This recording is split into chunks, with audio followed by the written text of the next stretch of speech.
Hi everyone, it's Tracy here from Art Fibre Stitch. I've thought of a new way to show you some of my longer projects. I'm going to fast forward through this and show you what I normally show you in 3 parts in one simple 5 or 6 minute video. And if you want to see more, you can watch the full length. So it always starts with an inspiration. My inspiration was raffia, gold raffia. And then I looked at this fabric and I enjoyed the selvage edge. I thought I can use you. I'm using a linen background. I spent a lot of time thinking about what goes with what and what I might like and collecting bits and pieces. Here I had some sheer fabrics that I really wanted to use. A cream, a brown, a nice green. And I decided that they would be nice together, layered. And that other fabric I just popped down there, that's where I got the selvage from. And I really liked it because it had something about it. It just looked like sand or bark or something organic. And look at how nice this is when they're all layered. So I'm going to play.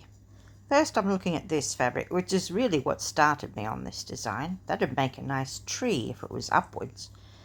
Next I think about what kind of size is it going to be. I started off with these lovely sheer fabrics and I cut some really rough shapes and made them into mountains by layering them. You can see there they look quite good. And I put that on top of that other fabric that I really liked, and I'm looking now at what else can I do. Well, I'm bringing in some stitching. Here is some very simple seed stitch in a nice aqua green color. See there? That's a good way to hold down the fabric without doing straight running lines, and it looks like it could be trees or all kinds. So here I'm cutting out. That's another thing I love to do when I'm overlaying fabrics.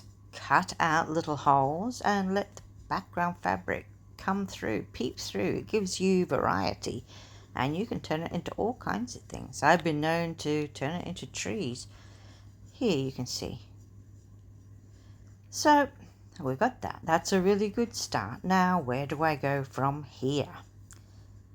So a little bit more green, I'm thinking. There's an awful lot of foreground, that sandy colour. So we pop in this, a little bit more of this green or brown, or layer them up and have one underneath the other. Decisions. I decided to cut a bit more of that green out and allow some of the background to show. That's the beauty of playing with shears. You really get to play with the third dimension, the layers in it. Down comes the selvages, and I'll just do a quick running stitch through. Can you see why I love them? They have a furry edge that looks a lot like grasses or something. And this one in particular, the variation of colour, see how it melds up into that lovely the hills. So here's the raffia. The raffia is what started this project. There's another glimpse of that lovely selvage edge, but down below is the raffia. And I thought, isn't it a wheaten gold kind of colour? Wouldn't it be lovely grasses? So that's where that came in.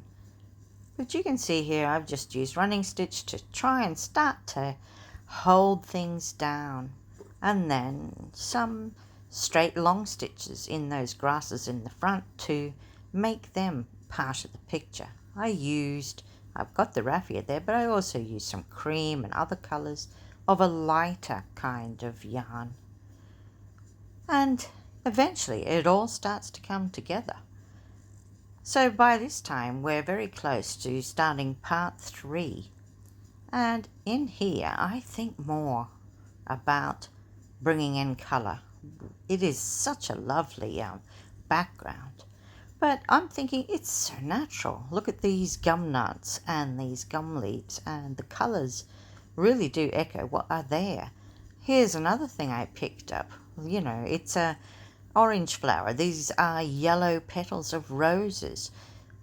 Let nature be your guide when you're colouring.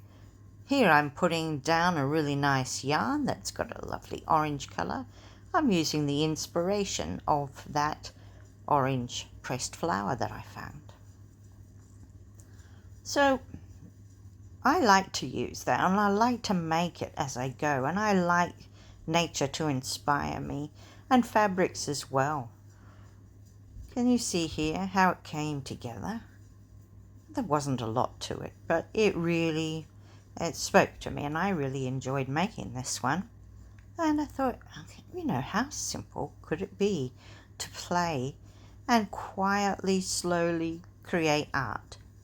I didn't use any fancy stitches, and it really is a good opportunity to play and make something that you're proud of.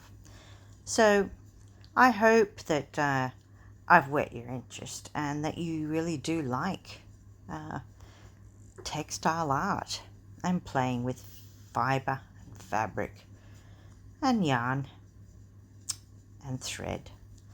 If I have and you would like to see this particular project, it's in 3 parts on my Art Fibre Stitch channel on YouTube. But if you are interested to see what else we can come up with, don't forget to subscribe and press like if you've enjoyed this video, and I'll see you next time.